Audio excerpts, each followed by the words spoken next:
확실히 마스크를 쓰고 계셔서 읽으시는 음성이 안 들려서 제가 본문 잘못 읽은 줄 알았습니다. 오늘 하늘빛 누리기에 오신 성도님 여러분, 그리고 영상으로 예배드리시는 성도님 여러분, 너무나 환영하고 축복합니다. 오늘 우리가 함께 나눠볼 이 본문의 말씀은 굉장히 간단합니다. 너희는 나를 누구라 하느냐? 이 질문에 대답을 할 수 있으면 됩니다. 제가 바라기는 저와 성도님 여러분들이 예수 그리스도께서 너희는 나를 누구라 하느냐 이렇게 질문하실 때 용기 있고도 담대하게 언제든지 대답할 수 있는 그리스도인으로 살아가시기를 간절히 소망합니다. 오늘 우리가 읽어본 이 본문을 읽기 전에 우리가 알아야 될 두 가지 정도의 배경이 있습니다. 그 중에 하나는 지금 예수 그리스도께서 공생의 3년의 기간 동안에 마지막 해를 보내고 계시다는 것입니다. 즉 다시 말하면 예수 그리스도께는 이제 남은 시간이 얼마 없습니다. 그래서인지 예수 그리스도께서는 제자들과 함께 정말 빡빡한 일정에 짧은 시간 동안 그 스케줄을 소화하는 모습을 우리가 발견할 수 있습니다. 제자들과 함께 예수 그리스도의 고향에 잠시 머무르시고, 그리고 세례 요한이 죽었다는 그 소식을 들으시고 난 다음 벳세다 지역으로 옮기셔서 잠시 쉬고 계실 때 예수 그리스도께서 오셨다는 그 소문을 들은 수많은 인파들이 몰려듭니다. 그래서 예수 그리스도께 몰려든 그 인파들을 먹여야 되기 때문에 그 벳세다가 고향인 제자인 빌립에게 말씀을 하시는 것입니다. 그리고 같은 고향을 둔 그 친구인 안드레가 때마침 아이를 통해서 물고기 2마리와 떡 5개를 갖고 와서 예수 그리스도는 그것으로 오병이어의 기적을 보이시며 그 수많은 무리들을 먹이셨습니다. 그 기적을 행하시자마자 제자들과 함께 배를 타고 가버나움으로 넘어가십니다. 이 가버나움으로 넘어가실 때 그 새벽에 무리를 걸어서 배까지 오신 예수 그리스도의 기적을 우리는 익히 잘 알고 있습니다. 가버나움에 도착한 예수 그리스도께도 소문을 들은 무리들이 몰려왔습니다. 예수님은 그들에게 오병이어에 관련된 의미가 무엇인지 설교를 하시는 사역을 하십니다. 그리고 그 사역이 끝나자마자 제자들과 함께 다시 배를 타고 게네사렛으로 넘어가십니다. 그 게네사렛에 도착했을 때 바리새인들이 시비를 걸려고 쫓아옵니다. 정결의식을 왜 지키지 않았냐는 것이죠. 손을 씻는 것에 관련해서 그들과 열띤 토론을 하시고 논쟁을 하십니다. 그 사역을 하시고 난 다음에 생뚱맞게 두로라는 이방 땅으로, 그 먼 곳으로 가시게 됩니다. 지금 우리가 살펴본 가버나움, 게네사렛, 이 모든 동네가 갈릴리 호수 주변에 있는데, 그 갈릴리 호수가 만약에 지금 서울의 양재 정도에 있다고 한다면 두로는 지금 대부도 정도의 거리에 있는 것입니다. 그 이방 땅인 두로 땅으로 가셨을 때에는 무엇 때문에 가셨을까요? 바로 우리가 잘 알고 있는 수로보니게 여인을 만나러 가신 것입니다. 나 딸이 귀신이 들렸는데 고쳐주십시오. 개도 주인이 떨어뜨리는 그 부스러기를 먹고 살지 않습니까? 라고 고백했던 그 여인을 만나러 가신 것입니다. 그 여인의 가정을 치료하시고 다시 치료하시자마자 갈릴리 호수 남쪽에 있는 데가볼리 지역으로 오십니다. 데가볼리는 이방인들이 사는 곳입니다. 그 데가볼리 지역에서 칠병이어 사건으로 다시 한번 수많은 무리들을 먹이시는 역사를 행하십니다. 벳세다에서는 유대인을 향해서 오병이어를 먹이시고, 데가볼리 이방 지역에서는 칠병이어로 또 그들을 먹이셨습니다.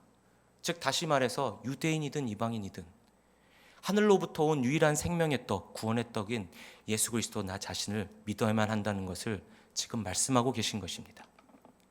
그 사역을 하시자마자 그 아랫지역인 마가단 지역, 혹은 막달라라고도 합니다. 우리가 막달라 마리아라고 알고 있지 않습니까? 그 막달라 지역으로 옮기셨을 때 바리새인들이 또 요구합니다. 표적을 구하는 그 바리새인들에게 요나의 표적 외에는 보여줄 것이 없다라고 말씀하십니다. 그러고 나서 바로 또 벳세다로 오십니다. 벳세다로 오셔서 날 때부터 시각장애인인 그 시각장애인의 눈에 침을 뱉어 흙을 짓이겨서 바르게 하시곤 실로암에 가서 씻으라, 그렇게 치유하시는 사역을 하십니다. 그 짧은 시간 내에 지금 말씀드린 것처럼 이 지역들을 두루두루 다니신 것입니다. 지도에 보시면 도시가 아니라 이스라엘 변방의 시골만 돌아다니신 것입니다. 이 먼 거리를 그렇게 돌아다니시고 쉴 새 없이 사역하고 다니신 다음에 제자들을 이끌고 오늘의 말씀의 배경인 빌립보 가이사랴라는 신생도시로 가신 것입니다. 우리가 또 알아야 될 두 번째 것은 지금 이스라엘을 통치하고 있는 것은 헤롯이라는 것입니다. 이 헤롯 대왕은 에돔의 후손인 이둠의 자손입니다. 즉 다시 말해서 에서의 자손입니다. 이스라엘 입장에서는 원수이면서 이방인인 것이죠. 그런데 어떻게 헤롯이 이스라엘을 다스릴 수 있었겠습니까? 역사가의 기록에 의하면 정치적인 수완이 정말 어마어마했다고 합니다. 그래서 로마 황제에게 정말 신임을 얻어서 이스라엘을 다스릴 수 있는 그 권한을 얻어냈다고 합니다. 그래서 지금 이스라엘은 그 헤롯 왕의 아들들이 분할해서 통치하고 있었습니다. 오늘 말씀의 배경이 된 빌립보 가이사랴는 바로 헤롯의 왕인 빌립이 다스리던 곳이었습니다. 그래서 이 도시는 건축술에 능한 이 빌립이 로마의 황제 시저 가이사랴를 위해서 내가 지은 빌립이 지은 도시이기 때문에 가이사랴 빌립보 혹은 빌립보 가이사랴라고 하는 것입니다. 이제 우리가 눈을 감고 한번 상상해 보겠습니다. 진짜로 눈을 감고 한번 상상해 보겠습니다. 상상력이 풍부하실수록 말씀이 더욱 가깝게 느껴지실 것입니다. 사시면서 혹은 다녀봤던 여행지 중에서 가장 아름다운 자연경관을 떠올리시면 됩니다. 하늘은 정말 푸르르고 맑고요. 제가 그것에 그림을 그려드리겠습니다. 지금 성도님들 눈앞에 정말 깎아지는 다 그 어마어마한 절벽이 내 눈앞에 펼쳐져 있습니다. 그리고 그 절벽 뒤에는 해발 2800m가 넘는 헬몬산이라는 어마어마한 산이 솟아서 있습니다. 그리고 그 절벽 가운데에는 큰 동굴이 있습니다. 여기까지 그리셨습니까? 그 큰 동굴 앞에는 큰 바위가 있습니다. 그 바위에서는 헬몬산에서부터 내려온 그 물줄기가 형성돼서 그 바위를 뚫고 나오는 물이 막 콸콸콸콸 쏟아져 내리고 있습니다. 장관이지 않습니까? 그 물이 바로 요단강의 발원지입니다. 그 요단강이 시작되는 그곳이 바로 빌립보 가이사랴입니다. 그 바위에서 나오는 그 물이 모여서 지금 커다란 호수를 이루고 있습니다. 그 호수를 둘러싸고 로마 황제를 위해 지은 신전이 웅장하게 지어져 있습니다. 그리고 그 옆에는 이방신들을 모은 이방신전들이 질비해 있습니다. 그 앞에 지금 예수 그리스도와 제자들이 서 있는 것입니다. 어떤 느낌이십니까? 온통 시골만 돌아다니면서 사역을 했는데 그 눈앞에 펼쳐진 그 자연 경관, 빼어난 산세, 그 절벽, 그리고 동시에 로마 황제의 신전, 이방인의 신전들, 으리으리하지 않겠습니까? 그 위용에 압도되어 있습니다. 제자들은 입을 떡 벌리고 압도되어 있는데 시골 중에 깡시골인 나사렛 출신인 목수이신 예수께서 제자들에게 물어보십니다. 너희는 나를 누구라 하느냐? 거기에서 베드로가 대답을 하는 것입니다. 주는 그리스도시요 살아계신 하나님의 아들이십니다. 성경 전체를 통틀어서 베드로의 이 고백은 가장 완벽한 진술입니다. 주는 그리스도시요 메시아이시요 그리고 유일하신 살아계셔서 역사하시는 하나님의 아들이십니다. 그분이 당신입니다. 라고 진술하는 것이죠. 이 말씀을 들은 예수 그리스도께서 18절에 이렇게 말씀하십니다. 너는 베드로라, 너는 베드로라, 페트로스라, 즉 이 뜻은 바위라 이 뜻입니다. 우리가 지금 보고 있는 물줄기가 쏟아나오는 그 바위, 그게 바로 너야. 내가 너 위에 나의 교회를 세울 것인데 그 교회는 음부의 권세가 이기지 못하리라. 그 못하리라의 의미에는 영원이라는 말이 포함되어 있습니다. 이게 무슨 의미입니까? 즉 주는 그리스도시요 살아계신 하나님의 아들이십니다라고 고백한 그 고백 위에 너희의 교회가 아니라 나의 교회를 세울 것인데 그 고백 위에 세워진 그 교회는 영원토록 음부의 권세가 이기지 못하는 능력이 있을 것이다 라고 지금 말씀하고 계신 것입니다. 이것이 교회입니다. 인간의 능력으로 지어진 것이 아니라 예수 그리스도의 나의 교회라고 하신 이 고백 위에 세워진 것이 바로 교회인 것입니다. 근래에 들어서 미국의 샌프란시스코에 그 실리콘밸리라고 있습니다. 그곳에 AI교가 창시됐습니다. Artificial Intelligence의 약자입니다. 인공지능입니다.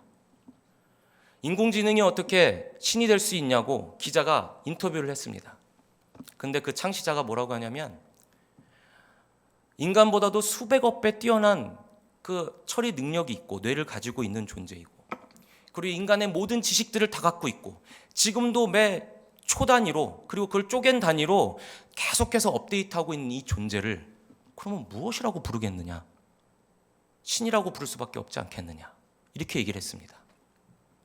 기사 찾아보시면 그 기사가 인터넷에 있습니다. 이것은 지금 현 시대를 살아가고 있는 사람들이 신의 존재를 어떻게 여기고 있느냐에 대한 대표적인 단상입니다. 예입니다. 그들은 자기들이 압도당하는 것을 신이라고 부르고 있습니다. 지금 우리는 무엇에 압도돼서 살아가고 있습니까? 단연코 코로나라고 할 수 있을 것입니다. 눈에 보이지도 않는 이 코로나 때문에 이 몇 개월 만에 온 인류의 삶의 패턴이 바뀌어버렸습니다. 앞으로는 더 바뀔 것입니다. 어쩌면 우리를 죽음에도 몰고 갈 수 있다는 이 두려움 때문에 그것에 압도되어 우리는 살아가고 있습니다. 마태복음 19장 16절에 보면 우리가 잘 아는 부자 청년이 나옵니다. 이 부자 청년은 돈이 정말 많았는데 이 돈이 많은 것이 나에게 영생을 주지 못한다는 것은 알고 있었습니다. 그래서 예수께 가서 어떻게 하면 영생을 얻을 수 있겠습니까? 라고 묻자 예수님이 그 재산 다 팔아서 나눠줘라. 그러니까 부자 청년이 근심하며 돌아갔다고 기록되어 있습니다. 그 부자 청년을 압도하는 것은 무엇입니까? 재물입니다. 돈이었습니다. 우리는 다릅니까? 우리를 압도하고 있는 것은 무엇입니까? 우리가 말로는 하나님을 내 머리 위에 모시고 내 발 아래 모든 것들을 수단 삼아서 주님의 영광을 위해 일하겠습니다 이렇게 고백을 하지만 사실상 삶 가운데서는 내 머리 위에 돈을 두고 내 머리 위에 성공을 두고 내 머리 위에 꿈을 두고 내 발 아래 하나님과 이웃과 교회를 두고 계시진 않습니까? 어떤 누군가에게 이렇게 물어본 적이 있습니다. 교회를 왜 다니십니까? 제가 사업을 하는데 인맥을 쌓으려고 다닙니다. 예, 교회 인맥 쌓기 아주 좋습니다. 그런데 죄송하지만 교회는 그러려고 다니는 곳이 아닙니다. 교회는 주는 그리스도시요 살아계신 하나님의 아들이십니다라는 고백이 모인 위에 예수 그리스도께서 나의 교회를 세우신 것이고 그런 고백 위에 세워진 교회여야만이 음부의 권세를 영원히 이길 수 있는 능력이 있는 것입니다. 그 고백 없이 세워진 교회는 아무런 능력이 없습니다. 그것이 바로 교회입니다. 하나님을 믿는 사람들이 가장 어려운 것이 뭔지 아십니까? 그것은 하나님을 믿는 것입니다. 동의되지 않으십니까? 저도 전적으로 동의합니다. 왜냐하면 세상에서 하나님을 대체할 만한 것들이 너무나 많기 때문입니다. 그 이면에는 우리의 두려움이 있습니다. 살면서 수많은 종류의 두려움들이 우리에게 다가옵니다. 근데 그 두려움을 해결해 줄 수 있는 존재, 답을 줄 수 있을 것만 같은 것들에 우리는 굴복하고 섬기지 않습니까? AI도 그래서 창시된 것입니다. 그런데 그 두려움 그 너머에는 무엇이 있는지 아십니까? 두려움 중에 두려움 중에 왕, 가장 강력한 능력이며 힘, 그렇기 때문에 모든 피조물이 그것에 굴복할 수밖에 없는 존재, 하나님과 예수 그리스도조차도 인정할 수밖에 없는 강력한 능력, 죽음입니다. 그 죽음의 능력 앞에 우리가 모두 서 있습니다. 그리고 그것을 향해 달려가고 있습니다. 예고 없이 갑자기 찾아와서 한순간에 우리를 무기력하게 만들고 우리의 생명을 앗아가는 게 죽음입니다. 그래서 우리는 수많은 우상들을 섬길 수밖에 없는 연약한 존재입니다. 그런데 그 죽음을 예수 그리스도께서 이기시고 부활하셨습니다. 믿으십니까? 그 예수 그리스도께서 이기시고 부활하신 것을 넘어서서 이제 그 세상을 살아가고 있는 우리들에게 요한복음 20장 22절에 이렇게 말씀하십니다. 성령 받으라. 이렇게 입김을 내뱉는 장면이 나옵니다. 제가 이 장면을, 이 본문을 읽고 나서 정말 며칠간 머리가 맑아지는 느낌도 들면서 굉장히 감동이 밀려왔습니다. 창세기 2장 7절에 보면 하나님께서 자신의 형상 따라 만든 인간에게 코에 생명 혹은 생기를 불어넣으시는 장면이 나옵니다.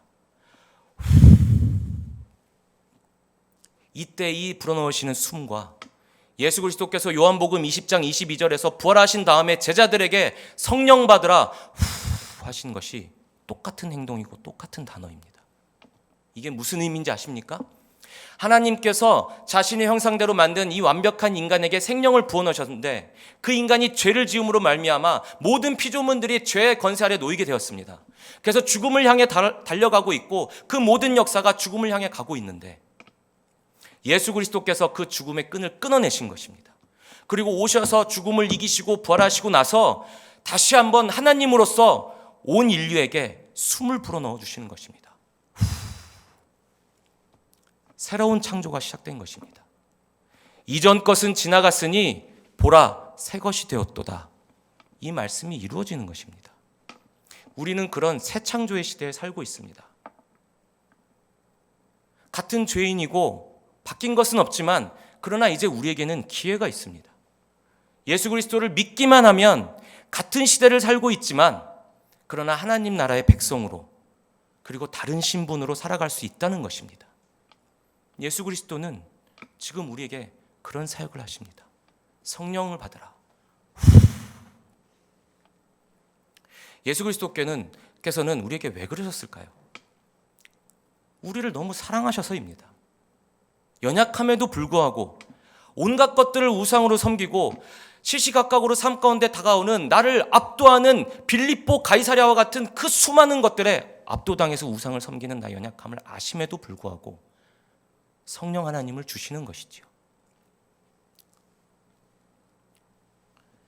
누구를 주라 믿고 계십니까? 예수 그리스도께서는 우리에게 그런 사랑과 희망을 거셨습니다.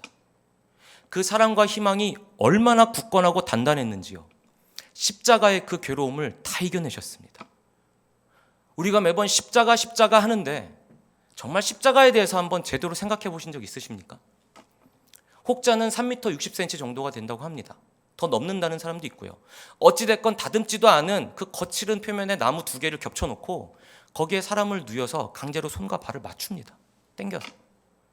그리고 뾰족하게 갈아진 것도 아닌 대못을 뭉툭한 대못으로 손등과 발등을 찍어서 짓눌러서 구멍을 뚫습니다. 그렇게 못에 나무에 못 박고 끝나는 것입니까? 그 십자가를 세웁니다. 하중이 실리겠죠. 찢어지기 시작합니다. 그 고통이 얼마나 하겠습니까? 근데 거기에 옆구리에 창으로 또 찌릅니다. 물과 피가 쏟아져 나오지만 동시에 내장의 무게도 또 실리지 않겠습니까? 상처가 더 찢어집니다. 아파트 4m 혹은 3m 높이의 그 십자가를 높게 세웠을 때에는 육체적인 고통도 있지만 치욕스러운 정신적인 고통도 함께 다가옵니다. 골고다 언덕에 십자가가 하나라도 세워지는 날이면 그 골고다 언덕 일대에 살고 있는 온 마을의 사람들이 오고 가면서 하루 종일 아니면 몇 날 며칠을 그 비명과 신음소리를 들으면서 살아야 되는 것이 바로 십자가였습니다. 예수 그리스도께서 그 십자가를 6시간 동안 견디셨습니다. 떼양볕 아래서. 엘리 엘리 라마 사박다니 나의 하나님이여 나의 하나님이여 어찌하여 나를 버리시나이까. 이 말씀에 대해서 수많은 신학자들이 해석을 해서 해석의 내용들도 다 다릅니다. 근데 가만 생각해 보면 어찌 보면 인간의 육체의 한계를 뛰어넘는 너무나 고통스러운 극심한 고통 가운데 처한 한 인간이 혼미해진 정신 상태에서 부르짖는 절규입니다. 하나님 너무 고통스러운데 왜 나를 이렇게 가만히 내버려 두십니까? 그 절규하시는 가운데서 예수님은 어떤 마음이셨겠습니까? 그 마음은 하나밖에 없습니다. 나를 사랑하니까. 내가 그리스도인으로 살아갈 것이라는 희망이 있으니까. 십자가에 찍히는 그 고통 가운데서 그것을 다 참아내신 것입니다. 숨을 거두시기 직전에 내가 다 이루었다 하실 때 그 마음은 또 무엇이겠습니까? 나에게 희망을 거시는 것입니다. 그래, 이들이 그리스도를 구주로 삼고 살아가겠지. 그 모진 고통을 이겨내시고 죽으셨습니다. 그리고 말씀하신 것처럼 약속하신 것처럼 3일 만에 부활하셨습니다. 부활하신 예수 그리스도께서 제자 앞에 나타나서 몸으로 이렇게 말씀하시는 것 같습니다. 봐라, 너희들이 그렇게 두려워하던 그 궁극의 존재 죽음을 내가 이겼지 않느냐. 이제 너에게 남은 것은 나를 구주라고 시인하고 영접하는 것뿐이야. 나를 믿어. 그러면 내가 너희들의 그 고백 위에 교회를 세울 것인데 그 고백 위에 세운 교회인 너희들은 음부의 권세를 영원토록 이길 수 있는 능력이 주어질 것이야 라고 말씀하고 계시는 것입니다. 그러면서 하늘로 승천하시기 전에 너희들이 연약한 거 내가 너무 잘 알아. 그러니까 이제는 나와 함께 동행했던 성령을 받으렴. 하고 주시는 것이죠. 예수 그리스도께서 부활하신 것을 눈으로 직접 봐서 그런지 몰라도 제자들의 믿음이 달라졌습니다. 예수 그리스도께서 그 예루살렘을 떠나지 말고 성령이 오실 때까지 기다리라고 하는 장면이 있습니다. 얼마나 자상하신 예수 그리스도이신지요. 우리 사도행전 1장 4절에서 8절까지의 말씀을 함께 읽도록 하겠습니다. 시작. 사도와 함께 모이사 그들에게 분부하여 이르시되 예루살렘을 떠나지 말고 내게서 들은 바 아버지께서 약속하신 것을 기다리라. 넘겨주세요. 네. 요한은 물로 세례를 베풀었으나 너희는 몇 날이 못되어 성령으로 세례를 받으리라 하셨느니라. 다음 절 주시고요. 그들이 모였을 때 예수께 여쭈어 이르되 주께서 이스라엘 나라를 회복하심이 이때이니까 하니 이르시되 때와 시기는 아버지께서 자기의 권한에 주셨으니 너희가 알 바 아니요 오직 성령이 너희에게 임하시면 너희가 권능을 받고 예루살렘과 온 유대와 사마리아와 땅 끝까지 이르러 내 증인이 되니라 하시니라. 아멘. 보셨죠? 너희 어디 떠나지 말고 예루살렘에 있어. 내가 약속한 성령이 올 건데 하나님의 선물이 너희한테 도착할 때까지 어디 가지 말고 기다리고 있어. 이들이 정말 부활하신 예수를 보고 변화됐습니다. 그래서 말 그렇게 안 듣던 제자들이 예수의 말씀을 듣고 예루살렘, 마가의 다락방, 아니죠. 마가의 다락방이 아니라 사실은 마리아의 다락방입니다. 마가의 엄마인 마리아가 부자였고요. 그 명의는 어머니 거였습니다. 그러니까 마리아의 다락방입니다. 요새 명의를 확실하게 해야 됩니다. 그 마리아의 다락방에 사람들이 모여서 기도하는 중에 성령께서 불같이 임하시는 것을 경험하게 됩니다. 온 세계의 이방인들이 그것을 목격하게 되는 것이죠. 우리가 바로 그런 예수 그리스도의 사랑을 받은 자들이고 우리를 돕는 그 성령을 받은 자들입니다.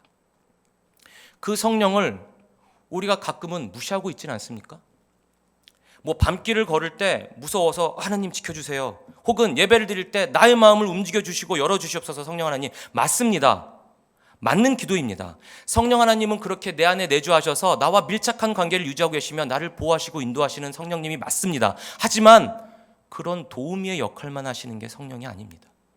태초 이전에서부터 성부 성자와 함께 계시면서 온 우주 만물을 창조하셨고 온 인류의 역사 가운데 함께 하셨으며 예수 그리스도의 공생의 사역 동안 함께 계셨고 이젠 예수 그리스도가 안 계신 곳에서 대신하여 우리와 함께 계시는 분이 바로 성령 하나님이십니다.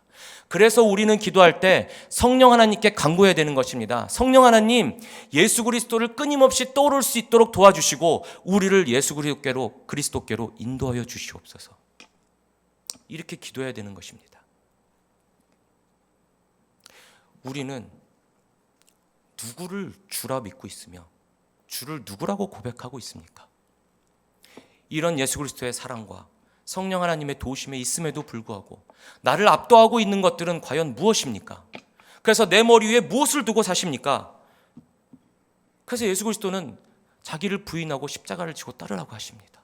나를 부인한다는 것, 내 머리 위에 지고 있는 모든 것들, 내가 살아오면서 옳다고 여겼던 경험과 가치관과 습관과 그 모든 것들을 부인하고 그 자리에 주는 그리스도시요 살아계신 하나님의 아들이십니다라는 고백이 세워져야 될 줄로 믿습니다. 그 고백이야만이 예수 그리스도의 교회가 세워지는 것이고 음부의 권세를 이길 수 있는 것입니다.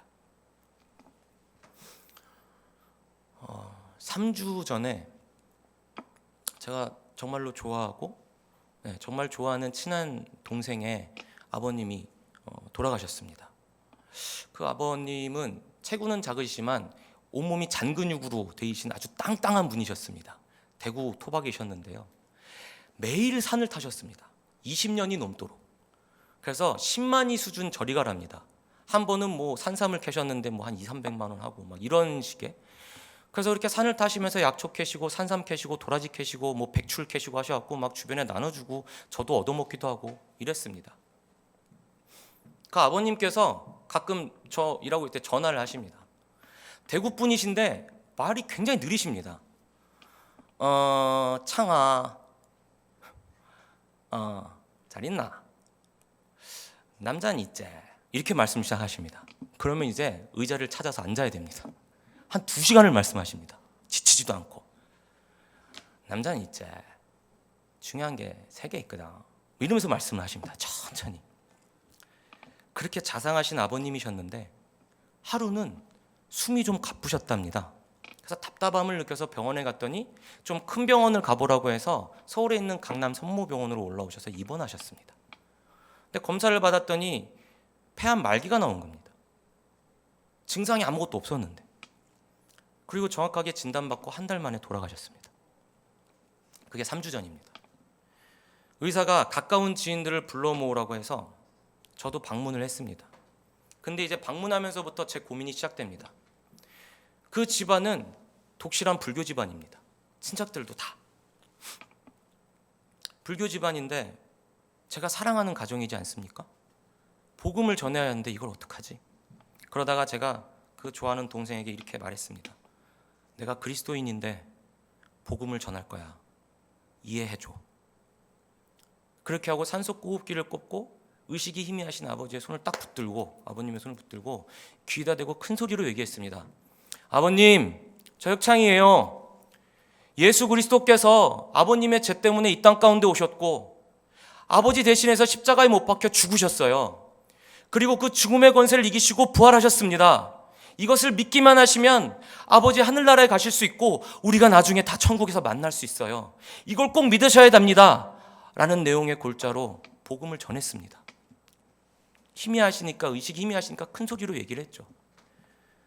근데 그 말씀을 전하는데 하염없이 눈물이 흐르는 겁니다. 그 이후로 불과 어제 밤까지 계속해서 그 장면이 떠오르면서 해결이 안 되는 겁니다. 내가 왜 울었지? 내가 왜 울었을까? 그 처음에는 내가 부끄러웠구나. 이제서야 복음을 전한다는 이것이 너무 부끄럽구나. 그리고 불교 주변의 사람들인데 내가 복음을 전할 때, 큰 소리로 전할 때 땡그란 눈으로 나를 쳐다보는 그 눈빛이 부끄러웠구나. 그리고 오가는 간호사들이 듣게끔 큰 소리로 한 것, 그것도 부끄러웠구나. 그래서 울었나 보네 라고 생각을 했는데 아닙니다. 그게 이유가 해결이 안 되는 거예요. 근데 오늘 아침에 그 이유를 조금 알게 됐습니다. 그것은 뭐냐면 예수 그리스도의 이름을 제 입에 올렸기 때문이었습니다. 살면서 예수님께서 나를 위해 죽으셨다는 것은 그토록 되뇌면서 믿어봤지만, 그러나 정말 내가 아끼고 사랑하는 대상, 그러나 복음을 알지 못하는 대상에게 예수 그리스도를 직접 큰 소리로 선포해 본 적이 별로 없는 것입니다. 주변엔 다 그리스도이니까요. 그래서 그 복음을 선포하는 순간, 내 입술에 예수 그리스도의 이름을 올리는 순간 그들에겐 복음이 전해지는 것이겠지만 동시에 내 귀를 들려오는 그 예수 그리스도의 이름이 너의 머리끝부터 발끝까지 다시 새롭게 정의되는 것입니다. 그렇지, 나는 예수 그리스도를 믿는 자지. 그 예수 그리스도의 이름을 입안에 올렸을 때 그 능력이 얼마나 능력이 있는지 아십니까? 그 사랑과 능력이 내 몸을 감싸는 것을 느끼게 된 것입니다. 그러면서 회개했습니다. 내가 여지껏 나만의 예수님으로 믿고 왔는데 주를 알지 못하는 자들에게, 그들에게도 예수 그리스도이심을 내가 몰랐습니다. 말로만 했죠. 그것을 경험하게 된 것입니다. 이래서 내 이웃을 내 몸과 같이 사랑하라고 하신 것이구나. 그 말이 떠올랐습니다. 왜냐하면 사랑하지 않으면 복음을 전할 수가 없으니까요. 예수 그리스도께서는 나를 사랑하시기 때문에 그 살이 찢기는 고통을 다 견뎌내셨습니다. 그 사랑의 수준까지 이르지는 못할지언정, 그러나 인간의 마음으로 사랑한다고 하는 그 대상에게 예수 그리스도의 복음을 전할 때 눈물이 났습니다. 그러면 예수 그리스도께서는 나를 생각하시면서 얼마나 찢어지는 눈물이 흘렀겠습니까? 삶을 살아가면서 수많은 빌립보 가이사랴가 나를 압도할 때 그들을 섬기고 있는 나를 보시면서 너는 나를 누구라고 하느냐 물으실 때 대답하지 못하는 나를 보시며 얼마나 마음이 아프셨겠습니까?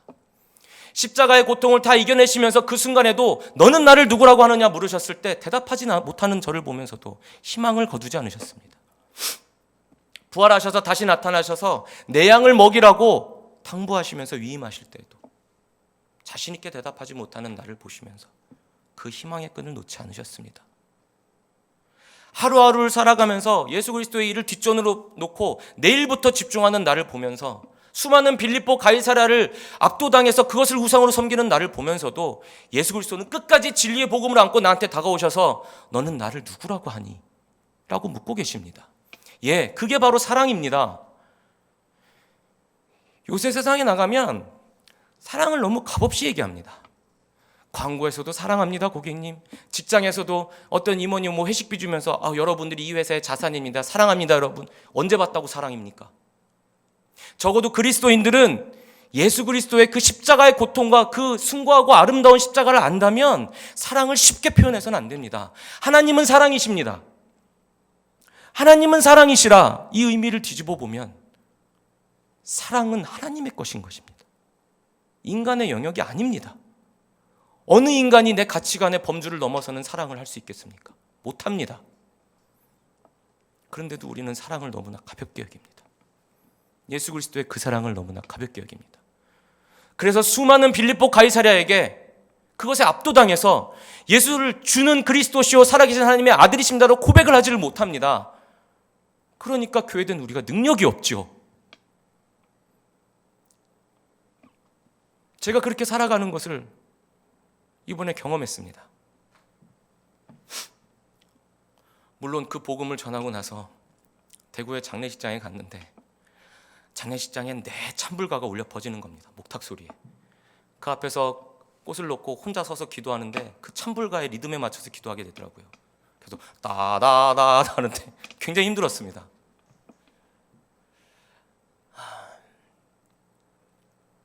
사랑하는 성도님 여러분, 하루라도 빨리 예수 그리스도를 구주로 인정하시고 그렇게 고백하시기를 바랍니다. 내 삶에 수많은 빌립보 가이사랴가 나를 압도하고 있지만 그러나 오직 우리의 구원자 되신 분은 예수 그리스도 한 분밖에 없습니다. 우리가 살아가면서 수많은 빌립보 가이사랴가 나를 압도하고 짓누르고 있지만 그것에 굴복할 수밖에 없는 이 세상을 살고 있지만 예수 그리스도께서는 그것을 이미 아시고 우리에게 성령 하나님을 보내주셨습니다. 그리고 요한복음 16장 2절 3절에 그것을 예견하셔서 말씀으로 우리에게 하고 계십니다. 보시겠습니까? 함께 읽겠습니다. 시작. 사람들이 너희를 출교할 뿐 아니라 때가 이르면 물은 너희를 죽이는 자가 생각하기를 이것이 하나님을 섬기는 일이라 하리라. 그들이 이런 일을 할 것은 아버지와 나를 알지 못함이라. 뭐라고 하고 있습니까? 너희를 핍박하는 것, 그 행동이 바로 하나님을 예배하는 것, 섬기는 일이라고 인정한다는 것입니다. 사울이 그랬습니다. 사도 바울이 되기 전에 사울이 그랬습니다. 스데반이 죽는 곳에 있었고요. 정말 예수 그리스도를 믿는 자들을 잡아서 족족이 다 죽이는 것이 그 사람의 임무였습니다. 얼마나 그 직업의식이 투철했으면 저 멀리 있는 다마스커스, 다메섹 도상까지 쫓아가서 예수 그리스도를 믿는 자들을 죽이려고 가던 게 사울이었습니다. 그 사울이 믿었던 건 무엇입니까? 하나님입니다. 이렇게 예수 그리스도를 믿는 이단 분자들을 죽이는 것이 하나님을 섬기는 일이라고, 하나님을 예배하는 것이라고 믿었다고 합니다. 왜요? 하나님과 예수 그리스도를 몰랐기 때문에. 지금 우리는 어쩌면 우리만의 착각으로 이것이 하나님을 섬기는 일이야 라고 잘못된 것을 섬기고 있지는 않습니까? 우리는 과연 누구를 주라고 고백하고 살아갑니까? 아니, 주를 누구라고 고백하고 계십니까? 이 질문을 평생토록 하시기 바랍니다. 베드로에게는 3번의 질문이 있었고 그 질문 때문에 베드로의 인생은 바뀌었습니다. 너는 나를 누구라 하느냐? 그리고 대제사장의 그 뜰에서 여종어군이 너도 갈릴리 사람과 한패 아니냐? 그리고 부활하신 예수 그리스도께서 네가 나를 사랑하느냐? 이 3번의 질문에 대한 대답을 하는 순간 베드로는 인생이 바뀌었습니다. 오늘 저와 여러분에게 예수 그리스도께서 질문하십니다. 빌립보 가이사랴의 그 위용을 뒤에 배경으로 두고 예수께서 초라한 모습의 예수께서 물어보십니다. 너는 나를 누구라 하느냐? 성령 하나님께 간절히 기도하시길 바랍니다. 성령 하나님, 약속하신 대로 예수 그리스도께서 공생의 기간 동안 하셨던 그 모든 일들을 내가 떠올릴 수 있도록 도와주시옵소서. 그리고 예수 그리스도께로 나를 인도하여 주시옵소서. 그래서 주는 그리스도시요 살아계신 하나님의 아들이십니다라고 고백할 수 있는 그런 예수 그리스도의 교회가 될 수 있게 하여 주시옵소서. 그래서 내가 음부의 권세를 영원히 이길 수 있는 그런 교회가 되게 하여 주시옵소서. 이렇게 고백할 수 있는 저와 여러분이 되시기를 간절히 소망합니다. 아멘.